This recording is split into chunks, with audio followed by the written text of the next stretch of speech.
S1C, ठीक है, S1C supply generate होगी जो कि 0.800 मिली वोल्ट की होगी और ये सप्लाई जाएगी आपकी ओनली फॉर APC सिल्वर के लिए। जैसा मैंने आपको पीछे भी वीडियो में बताया है कि अभी के जो हैंडसेट आ रहे हैं इसके अंदर आपके 3 विभाग होते हैं CPU के। Number 1 silver APC, number 2 gold APC, number 3 prime gold APC, ठीक है। तो 3 APC का विभाग यूज किया गया हुआ है।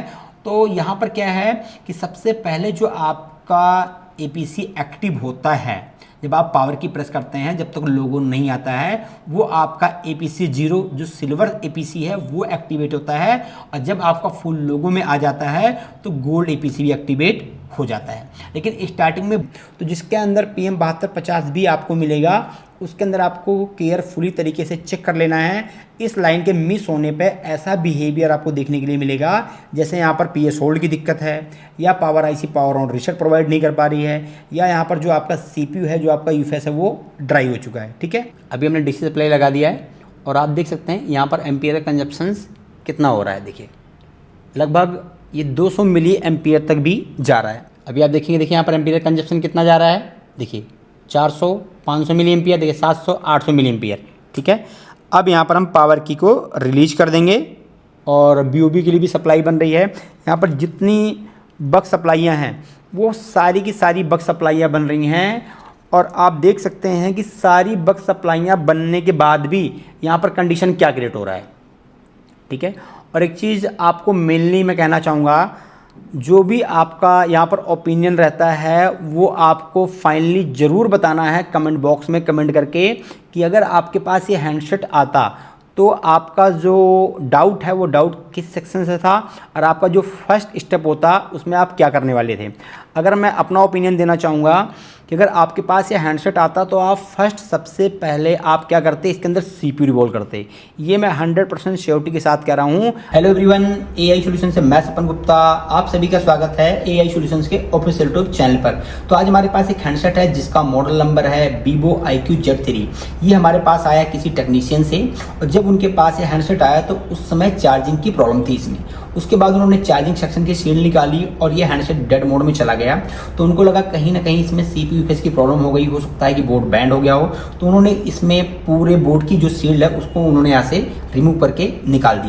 लेकिन जब उन्होंने देखा कि इसके अंदर कंपनी ने 4 से 5 पावर IC का यूज किया है, तो उन्होंने इसको रिपेयर नहीं किया, क्योंकि उनको अंडरस्टैंड नहीं हुआ, वो समझ नहीं पाए कि इसमें मैं क्या करूं। और उन्होंने इस हैंडसेट को हमें कोरियर किया। जब ये हैंडसेट कोरियर के माध्यम से हमारे पास आया और हमने DC सप्लाई में इसको चेक किया तो इसमें 200 मिली एम्पियर का कंजप्शन हो रहा था पावर की प्रेस करने के बाद। 200 मिली एम्पियर प्लस उससे अब जा रहा था और डाउन आ रहा था। और जैसे कि आप सभी जानते हैं, अगर इस किसी भी हैंडसेट में 200 मिली एम्पियर तक अगर कंजप्शन होता है पावर की प्रेस करने के बाद, या उससे अब जाता है, तो मोस्टली इस केस में जो हमारा CPU है और UFS है वो ड्राई होता है। हम उसको रिवॉल्व करते हैं, प्रॉब्लम सोल्व हो जाती है, ठीक है। तो चलिए पहले मैं एक बार आपको दिखाता हूँ कि यहाँ पर अभी एम्पियर का कंजप्शन क्या है। उसके बाद मैं आपको बताऊंगा कि इसको स्टेप बाय स्टेप कैसे रिपेयर करना है। और मैं आपको बताना चाहूँगा कि इस फॉल्ट को मैंने पहले से डायग्नोस किया हुआ है, लेकिन मैं इस फॉल्ट को आपके सामने ऐसे रिप्रेजेंट नहीं कर रहा हूँ कि एक सोल्यूशन वीडियो है, ठीक है। क्योंकि जब मेरे पास आया, इसको मैंने आइडेंटिफाई किया, तो डायरेक्टली मैं फॉल्ट के ऊपर ही नहीं पहुंच गया। मैंने भी स्टेप बाय स्टेप इसको डायग्नोस किया है, मैंने भी इसका बूटिंग सीक्वेंस चेक किया हुआ है। बूट सीक्वेंस चेक करने के बाद ही मैं इस फॉल्ट के पास पहुंचा हूं। तो अगर आपके पास भी हैंडसेट आता है तो आपको भी इसी तरीके से स्टेप फॉलो करना है, डायरेक्टली आपको सॉल्यूशन के ऊपर नहीं जाना है। क्योंकि ये जो वेरिएशन है, ये वेरिएशन है जो एम्पियर का, इसके कई सारे रीजन होते हैं। ऐसा बिल्कुल नहीं है कि आपके पास हैंडसेट आया और आप सीधा जाएंगे इस सॉल्यूशन पे और वहां पर आप फिक्स कर लेंगे, नहीं। आपके हैंडसेट में अगर एम्पियर वेरिएशन कर रहा है तो उसके कई सारे रीजन होते हैं। उस सारे रीजन में आपको इस वीडियो में बताने वाला हूं, ठीक है। तो सबसे पहले मैं आपको दिखाता हूं कि यहाँ पर अभी एम्पियर का क्या कंजप्शन है, ठीक है। देखिए, और एक चीज आपको ध्यान रखना है, आप इसको एज ए सॉल्यूशन वीडियो समझ सकते हैं, लेकिन ये सॉल्यूशन वीडियो बिल्कुल भी नहीं है। ये एक नॉलेजेबल वीडियो है ताकि आप अंडरस्टैंड कर पाएं कि हमें किस सेक्शन पे काम करना है, ठीक है। अभी देखिए, मैं यहाँ पर ये पावर की प्रेस कर रहा हूँ। देखिए, आप यहाँ पर देख सकते हैं, यहाँ पर देखिए एम्पियर कंजप्शन कितना जा रहा है। देखिए 200 मिली एम्पियर कंजप्शन है।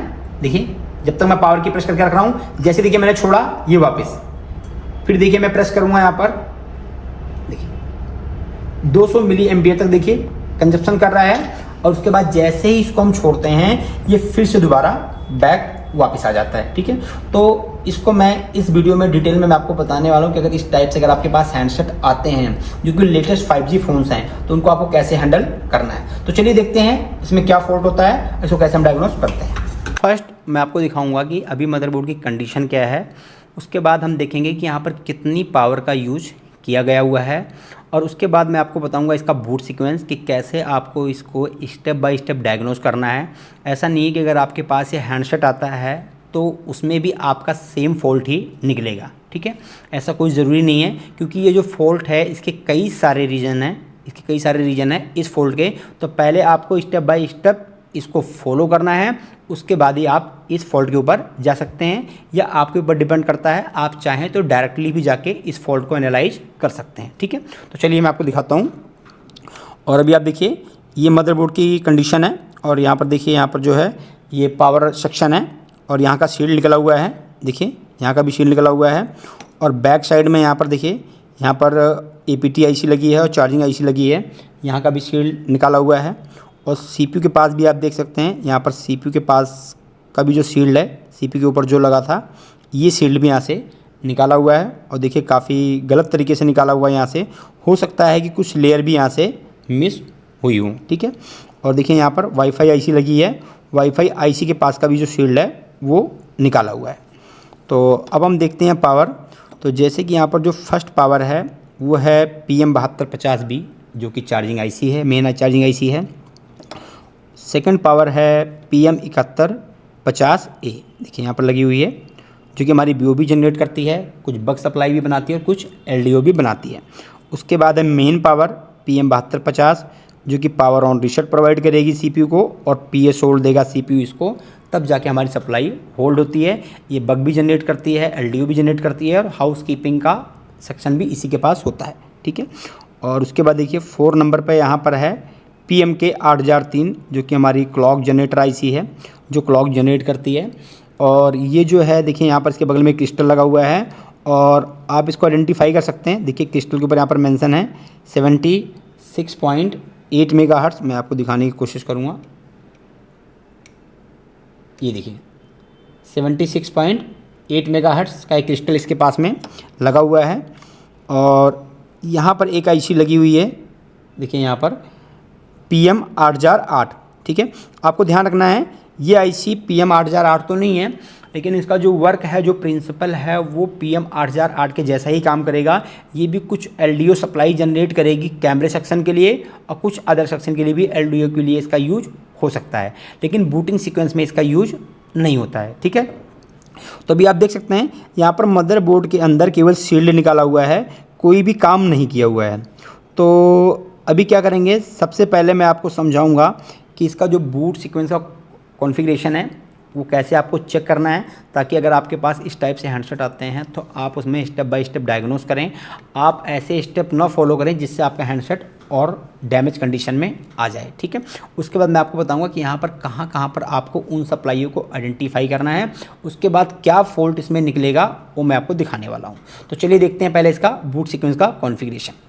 इस कॉन्सेप्ट को, इस बूट सीक्वेंस को मैं आपको एक्सप्लेन करूँगा इस ब्लॉक डायग्राम से।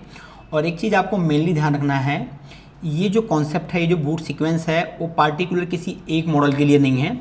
आप इसको यूनिवर्सल भी अप्लाई कर सकते हैं। जिस भी हैंडसेट के अंदर PM7250B लगा हुआ है, PM7250 लगा है, PM7150 लगा है, या SM7250 CPU लगा है, उन सभी के अंदर इस कॉन्सेप्ट को आप अप्लाई कर सकते हैं। ठीक है, तो फर्स्ट हम जानते हैं यहाँ पर कंपनी ने कितनी पावर का यूज किया है और कौन सी पावर का क्या काम है। तो जैसे कि आप फर्स्ट पावर देख सकते हैं PM7250B, ये हमारी मेन चार्जिंग IC होती है जो कि BPH जनरेट करती है। जब भी आप बैटरी लगाते हैं या आप चार्जिंग लगाते हैं तो फर्स्ट वोल्टेज इस चार्जिंग IC के अंदर आता है, उसके बाद ये BPH जनरेट करती है और उन सभी सेक्शन को प्रोवाइड करती है जिन सेक्शन को BPH की रिक्वायरमेंट है। और इसके जो मार्केट में हैं और भी वर्जन अवेलेबल हैं, और PM7250B आप देख ही रहे हैं। इसके अलावा मार्केट में आपको PM8150B, PM8350B, और PM8350B में PM8350B, PM8350BH, PM8350BHS, ठीक है। ऐसे भी आपको वेरिएंट देखने के लिए मिल जाएंगे, वर्जन देखने के लिए मिलेंगे, क्योंकि वहाँ पर जो बैटरी है वहाँ पर battery single cell dual cell का भी यूज किया है। तो ये जो चार्जिंग आईसी है ये सिंगल सेल मतलब सिंगल बैटरी को भी सपोर्ट करती है, डुअल सेल डुअल बैटरी को भी सपोर्ट करती है। तो इस कंटेंट से रिलेटेड मैं आपके लिए एक अलग वीडियो बनाऊंगा ताकि आप इसको अच्छी तरीके से अंडरस्टैंड कर सकें, ठीक है। अब नेक्स्ट हम समझते हैं, नेक्स्ट जो पावर है वो है PM7150A, ठीक है। ये जो PM7150A है ये कुछ बक सप्लाई जनरेट करती है, कुछ LDO जनरेट करती है, CPU के लिए भी, अदर सेक्शन के लिए भी, और मेनली ये जनरेट करती है BOB। जैसे कि मैंने आपको पीछे भी वीडियो में कई बार बताया हुआ है कि BOB जो है वो मेन सप्लाई होती है जो कि लो बैटरी को सपोर्ट करती है, और ये जो सप्लाई है उन सभी सेक्शन के अंदर इनपुट होती है जिनके अंदर पहले BPS का यूज किया जाता था, जहाँ पर हायर LDO बनाना है, ठीक है, वहाँ पर BOB का यूज किया जाता है। मोस्टली अगर आपके पास हैंडसेट आएगा वहाँ पर 1-2 एम्पियर का कंजप्शन अगर ले रहा है DC सप्लाई में, ठीक है, जब आप पावर की प्रेस करते हैं, या चार्जिंग लगाने के बाद भी 2-3 2-3 1-2-3 का अगर वेरिएशन कर रहा है, तो उस कंडीशन में कई बार आपको BOB की लाइन शॉर्ट जरूर मिल जाएगी अगर आप डायग्नोस करेंगे प्रॉपर तरीके से तो, ठीक है। उसके बाद थर्ड नंबर पे है यहाँ पर PM7250 जो कि है, जो कि पावर ऑन रीसेट जनरेट करती है CPU के लिए। उसके बाद CPU इसको PS होल्ड प्रोवाइड करता है, उसके बाद कहीं जाके हमारी सारी सप्लाई स्टक होती है। और उसके बाद 4 नंबर पे है PMK 8003, ठीक है। तो जैसे कि मैंने आपको लास्ट वीडियो में भी बताया है कि PMK जो है वो एक क्लॉक जनरेटर आईसी है जो कि क्लॉक जनरेट करती है, और पीछे जो वीडियो में मैंने वहाँ पर आपको बताया है वो था PMK 8002, और यहाँ पर कंपनी ने यूज किया है PMK 8003। 8002 8003 में डिफरेंस हैं। डिफरेंट क्या है, जो PMK 8002 है वो 38.4 मेगाहर्ट्ज़ को सपोर्ट करता है, वहीं पर PMK 8003 76.8 मेगाहर्ट्ज़ को सपोर्ट करता है। और इसके अंदर कुछ और भी डिफरेंसेस हैं PMK 8002 से। तो क्या डिफरेंस हैं उसके लिए मैं एक पर्टिकुलर नया वीडियो बनाऊंगा स्पेशल, जिसमें मैं आपको बताऊंगा कि PMK 8002 में और 8003 में क्या डिफरेंट है। और आपको एक चीज़ ध्यान रखना है कि ये क्लॉक जनरेटर आईसी होती है। जैसे कि आपने पहले के हैंडसेट देखे थे, वहाँ पर जो क्लॉक का सेक्शन होता था वो पावर आईसी के अंदर होता था। वहाँ पर एक क्रिस्टल होता था, क्रिस्टल जो है फ्रीक्वेंसी जनरेट करके पावर को देता था, पावर जो है उस फ्रीक्वेंसी को डिवाइड करके स्लिप क्लॉक बनाती थी, बेसबैंड क्लॉक बनाती थी, और आपकी वाईफाई के लिए क्लॉक जनरेट करती थी, और WTR के लिए क्लॉक जनरेट करती थी। लेकिन अब जो 5G फ़ोन्स हैं, 5G सेगमेंट्स के जो फ़ोन हैं, उनके अंदर आपको क्लॉक आईसी एक अलग से देखने के लिए मिलेगी जो कि सभी सेक्शन को क्लॉक प्रोवाइड करेगी, ठीक है। तो ये हो गई हमारी क्लॉक जनरेटर आईसी। और यहाँ पर 5 नंबर पर है PM8008, ठीक है। तो यहाँ पर देखिए जो PM8008 है इसको मैंने कहीं पर भी मेंशन नहीं किया है क्योंकि बूट सीक्वेंस से इसका कोई भी रिलेशन नहीं है, क्योंकि ये जो PM8008 है ये कुछ LDO सप्लाई जनरेट करता है जो कि यूज होता है कैमरे के लिए। तो आप सभी जानते हैं जब तक हमारा फ़ोन ऑन नहीं होगा तो हमें कैमरे की कोई रिक्वायरमेंट नहीं है, ठीक है। तो अब हम समझते हैं स्टार्टिंग से कि आपको स्टार्टअप कहाँ से करना है और इसमें 1 बाय 1 कौन सी सप्लाई बनेगी, कैसे आपको इसको आइडेंटिफाई करना है।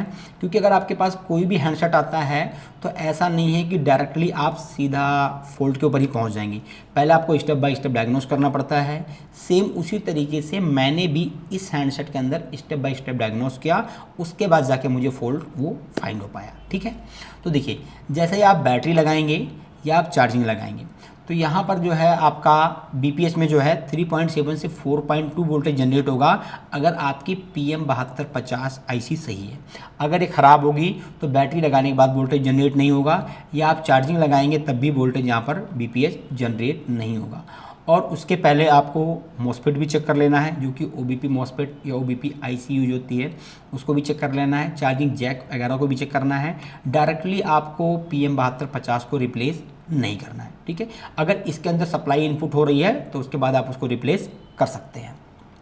तो जैसे ही BPS जनरेट करेगा, BPS सभी सेक्शन में जाएगा, तो जो आपकी मेन पावर आईसी है PM7250, इसके अंदर होते हैं 2 ट्रिगर के ऑप्शन।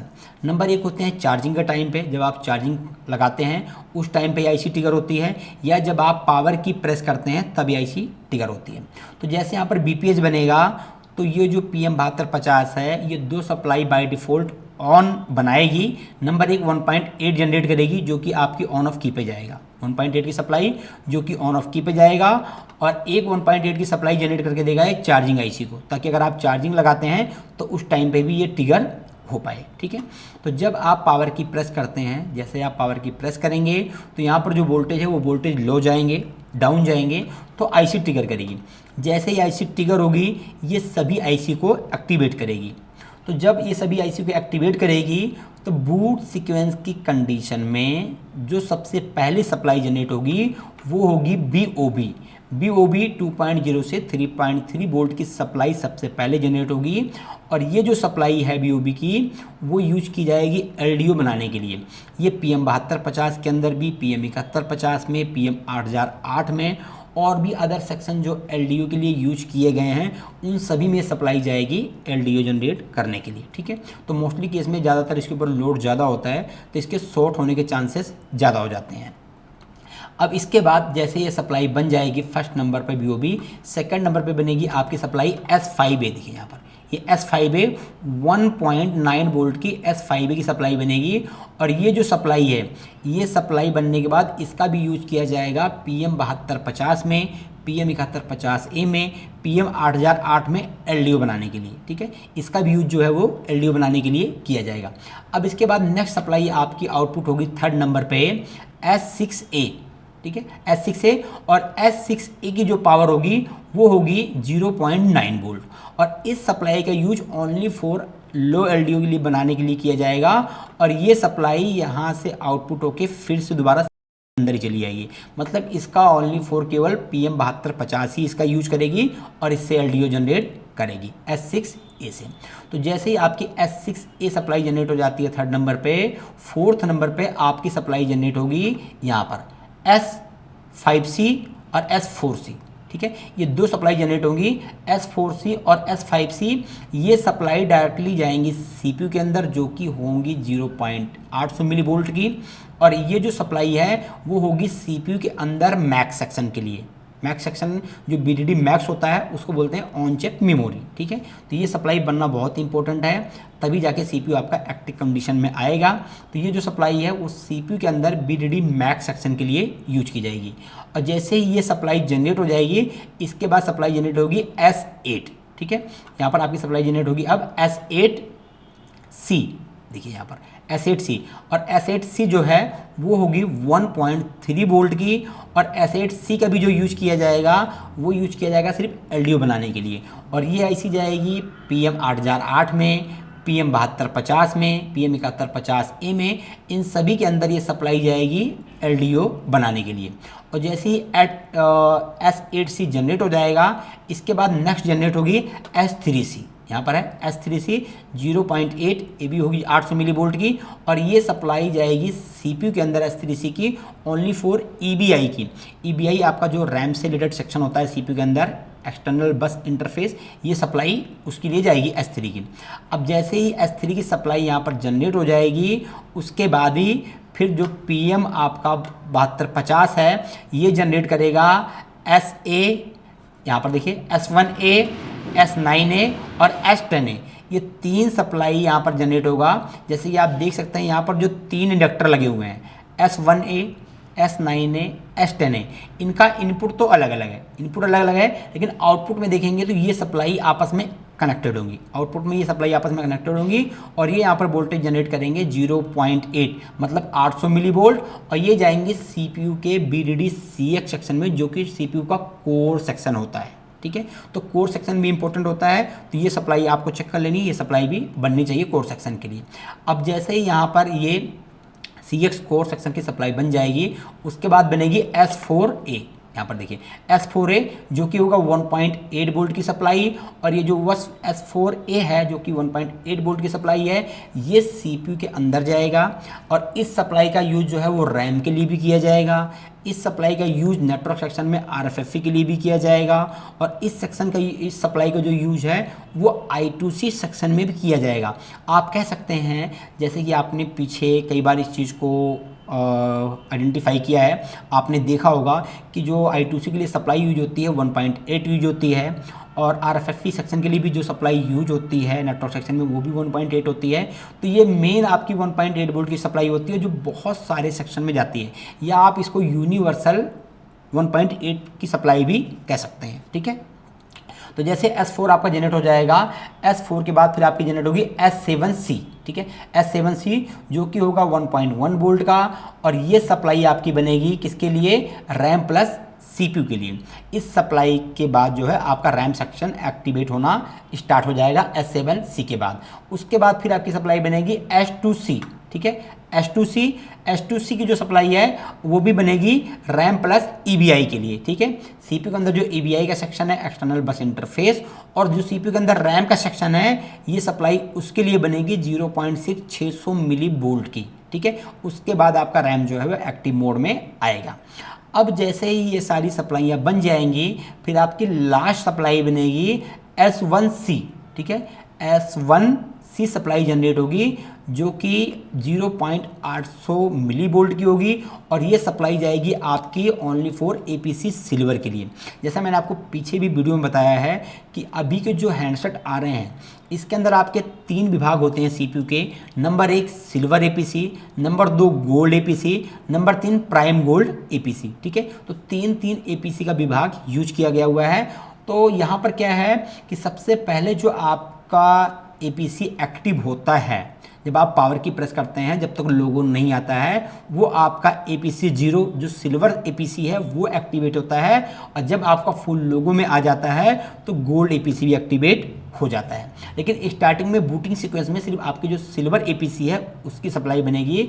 तो यहाँ पर जो S1C है, जो PM7150A इस सप्लाई को जनरेट कर रहा है 0.800 मिली वोल्ट की, ये सप्लाई जाएगी आपके SM7250 में APC एप्लीकेशन प्रोसेसर के लिए, और ये इसकी लास्ट बक सप्लाई होगी, ठीक है। अब इसके बाद की जो सप्लाइयाँ हैं, जैसे आप यहाँ देख सकते हैं, यहाँ पर है S2, S3A, ये सप्लाई आपकी लोगो आने के बाद ही बनेगा, जब आपका फ़ोन का बूट सीक्वेंस ख़त्म हो जाएगा, ठीक है। उसके बाद और भी जो सप्लाइयाँ हैं S6C, ठीक है, ये सप्लाई भी आपकी बाद में बनेगी। यहाँ पर जो है S7, S8A, ये सप्लाई भी आपकी बाद में ही जनरेट होगी। जब आपका फ़ोन डेड कंडीशन में है तो जितनी सप्लाइयों को मैंने आपको इन्फॉर्म किया है, सिर्फ आपको इतने बक इंडक्टर चेक कर लेना है। और इसी के साथ साथ देखिए, क्योंकि जब भी आपके पास हैंडसेट आएगा, फर्स्ट आपको बेसिक से ही स्टार्ट करना है, तो पहले तो आपको इनको आइडेंटिफाई करना ही होगा। उसके बाद जो है यहाँ पर ये जो PMK है, वो PMK जो है वो क्लॉक भी जनरेट करेगा। CPU को क्लॉक की भी रिक्वायरमेंट है, बेसबैंड क्लॉक की रिक्वायरमेंट भी है, स्लिप क्लॉक की भी रिक्वायरमेंट है। अगर स्लिप क्लॉक नहीं मिलेगा तो आपका CPU जो है वो हार्ड डिस्क को आइडेंटिफाई नहीं कर पाएगा। अगर BB क्लॉक नहीं मिलेगा तो CPU जो है आपका लो बूटिंग में भी सर्वाइव कर सकता है। तो वो जो सारा काम है वो करेगा आपका PMK 8003, ठीक है। और PMK 8003 से भी रिलेटेड मैं आपके लिए एक स्पेशल वीडियो बनाऊंगा, जहाँ पर मैं आपको बताऊंगा कि कैसे इसको DSO से आप आइडेंटिफाई कर सकते हैं, ये सही है या ये ख़राब कंडीशन में है। तो यहाँ पर अभी जो हमारा बूट सीक्वेंस है वो कंप्लीट हो गया है। और एक चीज़ आपको और ध्यान रखना है, बूट सीक्वेंस में मेनली ज़्यादातर जो हम चेक करते हैं वो ओनली फॉर बक सप्लाई ही चेक करते हैं। बाकी यहाँ पर बक सप्लाई के अलावा भी कुछ LDO सप्लाई जो है वो भी रिक्वायरमेंट होती है बूट सीक्वेंस में। अगर वो LDO भी जनरेट नहीं होगी तब भी आपका फ़ोन डेड कंडीशन में रहेगा। तो मैं उस कॉन्सेप्ट पे भी एक वीडियो बनाऊँगा, जहाँ पर मैं आपको बताऊँगा कि कौन कौन से LDO हैं जो आपके बनेंगे तभी जाके आपका हैंडसेट ऑन होगा, और किस किस सेक्शन को LDO की रिक्वायरमेंट है। तो सबसे पहले हम जो है अब चलेंगे अपने हैंडसेट पे और देखेंगे कि हमारे इस हैंडसेट में, इस मदरबोर्ड में कितनी सप्लाइयाँ जनरेट हो रही हैं। उसके बाद जो फॉल्ट है वो फॉल्ट मैं आपको बताऊंगा, और उसके बाद हम देखेंगे यहाँ पर क्या कंडीशन रहती है। और इसी के साथ साथ मैं आपको कुछ चीज़ें बताना थोड़ा सा भूल गया था, और इसी के साथ साथ आपको ध्यान देना है फॉल्ट N की लाइन पे। ये जो फॉल्ट N की लाइन है ये आपकी PM7250B से PM7250, PM7150 और आपकी PMK से। तो ये जो फॉल्ट N की लाइन है, ये फॉल्ट N की लाइन जो है वो लीकेज शॉर्ट कंडीशन में नहीं होनी चाहिए। अगर इसमें कोई भी इशू होगा, लीकेज शॉर्ट कंडीशन में होगी, तो भी जो है आपकी कोई भी IC जो है वर्क नहीं करेगी। उसी के साथ BRES IO 1.8 वोल्ट की सप्लाई जो है ये भी आपको चेक कर लेना है, ये भी बननी चाहिए, और ये भी लाइन शॉर्ट कंडीशन में नहीं होनी चाहिए। अगर ये लाइन भी आपकी शॉर्ट कंडीशन में होगी, BRES IO 1.8 वोल्ट की जो लाइन है ये शॉर्ट कंडीशन में होगी, या फॉल्ट N की लाइन शॉर्ट कंडीशन में होगी, तो आपकी कोई भी सप्लाई जनरेट नहीं होने वाली है, ठीक है। तो मेनली आपको इसके ऊपर भी ध्यान रखना है। बाकी अगर आपने पावर की प्रेस किया है, कुछ भी एम्पियर डीसी सप्लाई में ट्रिगर कर रहा है, तो इसका मतलब है कि आपकी बीआईओ की लाइन और फॉल्टन की लाइन ओके है, तभी आपकी आईसी ट्रिगर मोड में जा रही है। ठीक है, तो चलिए हम देखते हैं हमारे हैंडसेट में अभी क्या कंडीशन रहता है और क्या फॉल्ट निकलता है। तो जैसे कि आपने इसका बूट सीक्वेंस का कॉन्फ़िगरेशन देखा, तो अब वो सप्लाइयाँ कौन सी सप्लाइयाँ कहाँ पर बनेंगी, किस बक इंडक्टर पर बनेंगी, वो मैं आपको बताऊंगा, ताकि अगर आपके पास हैंडसेट आते हैं तो आपको ज़्यादा प्रॉब्लम क्रिएट ना हो। क्योंकि जैसे कि आपने देखा कि इसका बोर्नियो में भी कोई भी हार्डवेयर सॉल्यूशन, कोई भी डाटा शीट्स वगैरह अवेलेबल नहीं है, ताकि इसको आपको रिपेयर करने में आसानी हो। ठीक है, तो चलिए हम देखते हैं। और यहाँ पर देखिए, यहाँ पर मैंने इसका जो पावर की है वो ग्राउंड से शॉर्ट करके पहले से रखा हुआ है। देखिए मैंने आइडेंटिफाई किया था, तो मैं एक बार आपको चेक करा देता हूँ। और अभी आप देखेंगे कि यहाँ पर एम्पियर का जो कंजप्शन है वो कितना कंजप्शन यहाँ पर ले रहा है।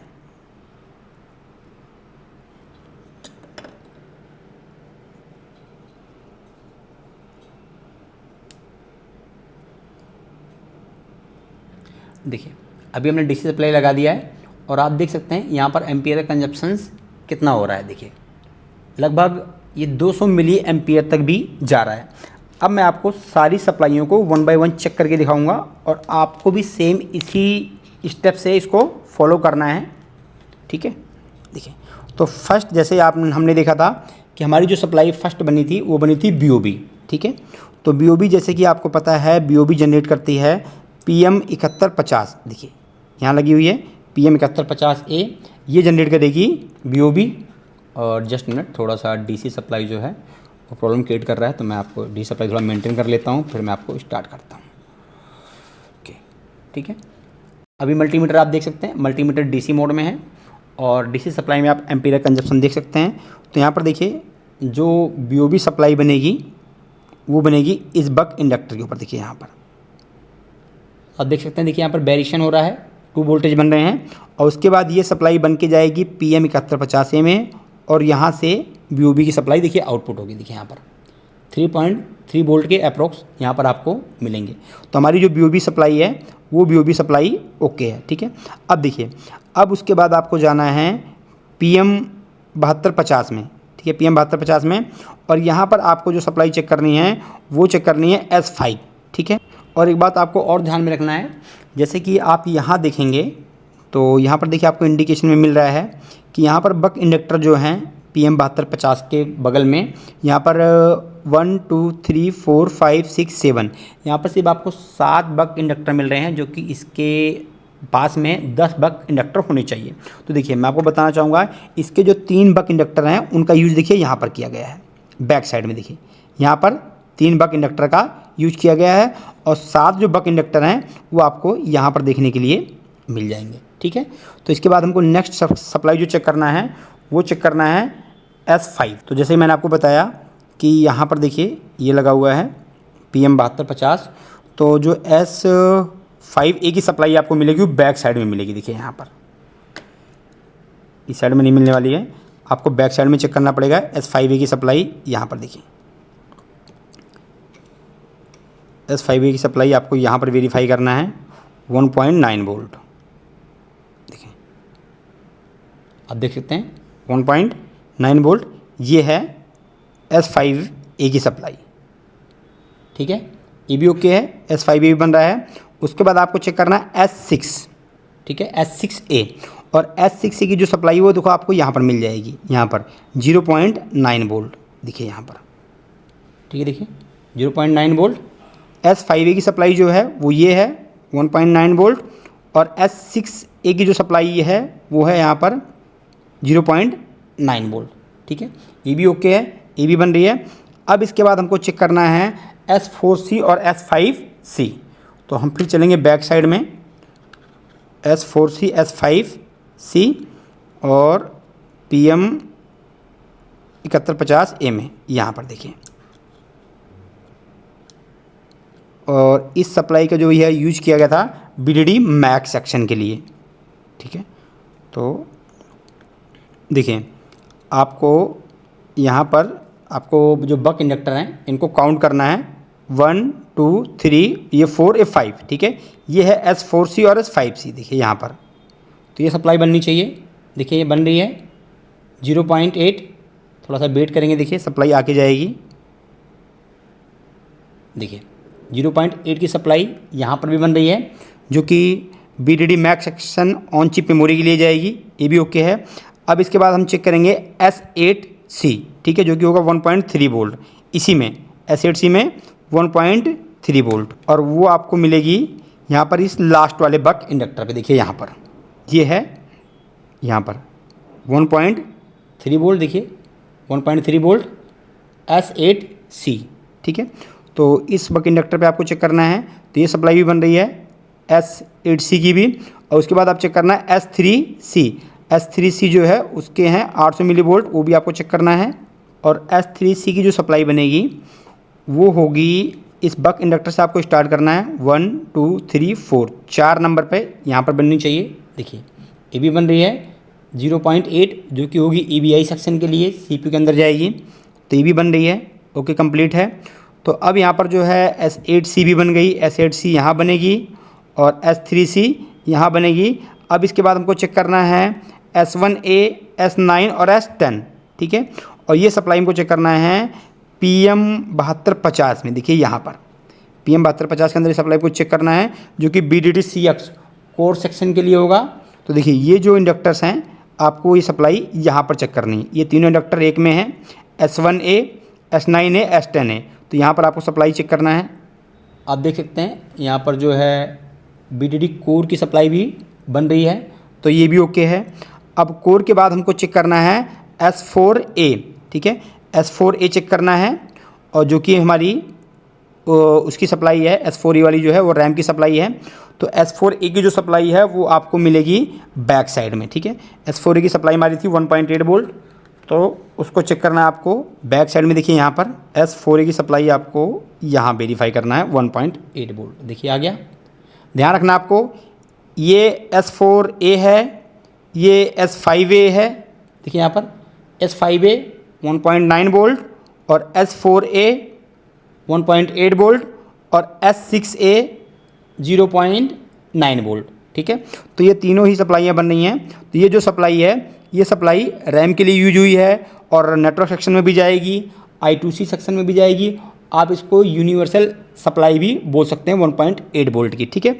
अब इसके बनने के बाद बनेगा S7C, ठीक है, S7C। अब हम S7C को चेक करेंगे PM7150A के अंदर यहाँ पर, और ये चीज़ आपको ध्यान रखना है, S7C की जो सप्लाई है वो बनेगी रैम प्लस CPU के लिए, और ये सप्लाई आपको मिलेगी जस्ट BOB के बगल में, यहाँ पर देखिए, यहाँ पर मिलेगी S7C की सप्लाई 1.1 वोल्ट की। देखिए ये भी बन रही है 1.1 वोल्ट की, जो कि रैम और CPU के लिए होगी, ठीक है, ये भी ओके है। अब इसके बाद बनेगी S2 की सप्लाई, S2C की सप्लाई, और S2C की जो सप्लाई है जो कि रैम के लिए होगी, ठीक है, वो आपको देखिए यहाँ से स्टार्ट करना है 1 2 3। ये जो बक इंडक्टर है ये है S2C के लिए, यहाँ पर बनेंगे 0.6, मतलब 600 मिली वोल्ट। देखिए 0.6 600 मिली वोल्ट यहाँ पर भी जनरेट हो रहे हैं, तो इसका मतलब जो है वो रैम की सप्लाई भी ओके है, ठीक है। अब इसके बाद जब 0.6 600 मिली वोल्ट बन जाएगा तो लास्ट आपको चेक करना है S1C, जो कि होगी APC एप्लीकेशन प्रोसेसर के लिए, और वो सप्लाई बनेगी यहाँ पर। देखिए ये यहाँ पर ये है S1C, जो कि है 0.8, मतलब 800 मिली वोल्ट की, ठीक है। तो आपने यहाँ पर देखा, हमने स्टेप बाय स्टेप सारी सप्लाइयाँ चेक कर ली, और जो सप्लाइयाँ नहीं बनेंगी उनको आपको चेक करने की ज़रूरत नहीं है, क्योंकि वो जो सप्लाई है वो जब आपका फ़ोन लोगो में आ जाएगा, बूट सीक्वेंस कंप्लीट हो जाएगा, तभी आपको चेक करना है, ठीक है। तो बाकी आपने देखा कि हमने यहाँ पर स्टेप बाय स्टेप सारी सप्लाई चेक कर ली। यहाँ पर जो APC के लिए है, APC के लिए सप्लाई भी बन रही है, रैम के लिए भी सप्लाई बन रही है, और BOB के लिए भी सप्लाई बन रही है। यहाँ पर जितनी बक सप्लाइयाँ हैं वो सारी की सारी बक सप्लाइयाँ बन रही हैं, और आप देख सकते हैं कि सारी बक सप्लाइयाँ बनने के बाद भी यहाँ पर कंडीशन क्या क्रिएट हो रहा है, ठीक है। और एक चीज़ आपको मेनली मैं कहना चाहूँगा, जो भी आपका यहाँ पर ओपिनियन रहता है वो आपको फाइनली ज़रूर बताना है कमेंट बॉक्स में कमेंट करके, कि अगर आपके पास ये हैंडसेट आता तो आपका जो डाउट है वो डाउट किस सेक्शन से था और आपका जो फर्स्ट स्टेप होता उसमें आप क्या करने वाले थे। अगर मैं अपना ओपिनियन देना चाहूँगा कि अगर आपके पास ये हैंडसेट आता तो आप फर्स्ट सबसे पहले आप क्या करते, इसके अंदर CPU रिवॉल्व करते। ये मैं 100% श्योरिटी के साथ कह रहा हूँ, आप इसमें CPU रिवॉल्व करते और आप इसके अंदर जो है वो UFS को रिवॉल्व करते। लेकिन CPU UFS रिवॉल्व करने के बाद भी अगर आप रिवॉल्व कर भी देते तब भी आपकी प्रॉब्लम सॉल्व नहीं होती।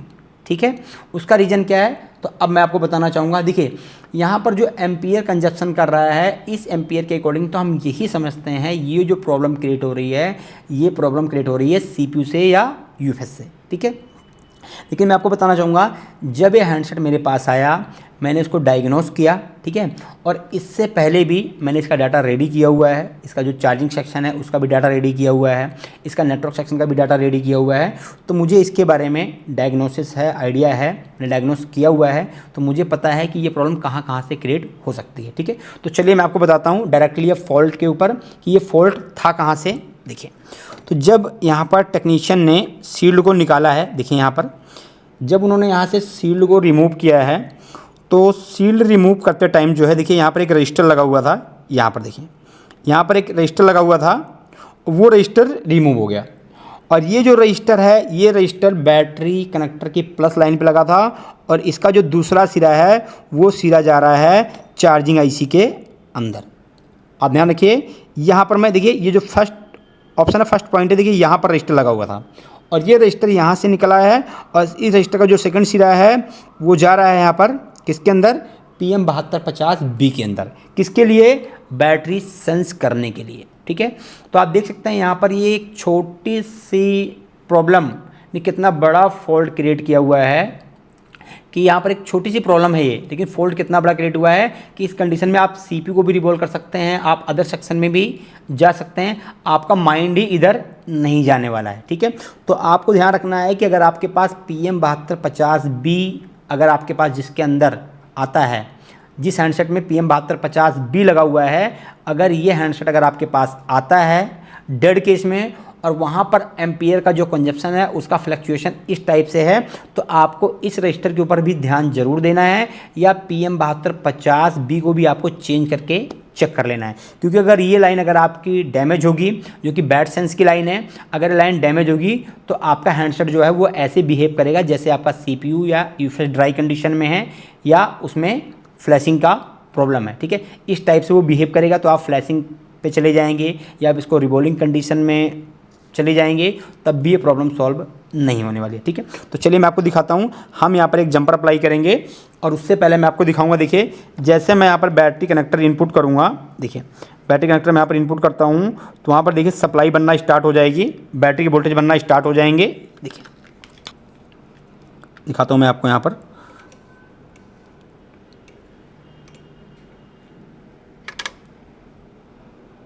ये देखिए यहाँ पर देख सकते हैं यहाँ पर 4.1 4.2 वोल्टेज यहाँ पर बन रहे हैं। और देखिए ये अपोजिट साइड है, देखिए ये अपोजिट साइड में देखिए यहाँ पर भी वोल्टेज बन रहे हैं। तो ये जो लाइन है ये लाइन जा रही है कहाँ पर, PM7250B में। ठीक है, तो देखिए अभी हम जिसको जैसे ही कनेक्ट करेंगे ये हमारा हैंडसेट जो है वो ऑन हो जाएगा। तो अब मैं यहाँ पर एक जंपर अप्लाई करता हूँ और आपको दिखाता हूँ कि यहाँ पर क्या कंडीशन होती है। और आपको जो आपका ओपिनियन है वो ओपिनियन ज़रूर देना है, आपको ज़रूर बताना है कि आप अपने माइंड में क्या सोच रहे थे। बाकी मैं श्योर हूँ कि आपके माइंड में एक ही इमेज आएगी कि यहाँ पर जो प्रॉब्लम आ रही है ये प्रॉब्लम आ रही है CPU और UFS से। ठीक है,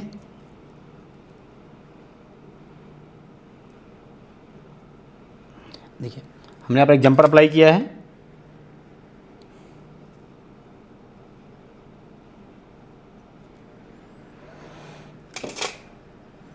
अब मैं आपको इसको चेक करके दिखाता हूँ। यहाँ पर देखिए अब क्या कंडीशन होगी।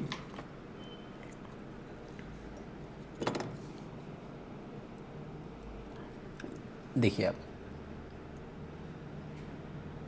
अभी आप देखेंगे, देखिए यहाँ पर एम्पीयर कंजप्शन कितना जा रहा है, देखिए 400 500 मिली एम्पीयर, देखिए 700 800 मिली एम्पीयर। ठीक है, अब यहाँ पर हम पावर की को रिलीज कर देंगे। देखिए पावर की मैंने यहाँ पर रिलीज कर दिया है, देखिए प्रॉपर ऑन कंडीशन में आ गया है। ठीक है, तो चलिए एक बार मैं आपको डिस्प्ले लगा के यहाँ पर वेरीफाई कराता हूँ। डिस्प्ले लगाने के बाद भी यहाँ पर क्या कंडीशन है,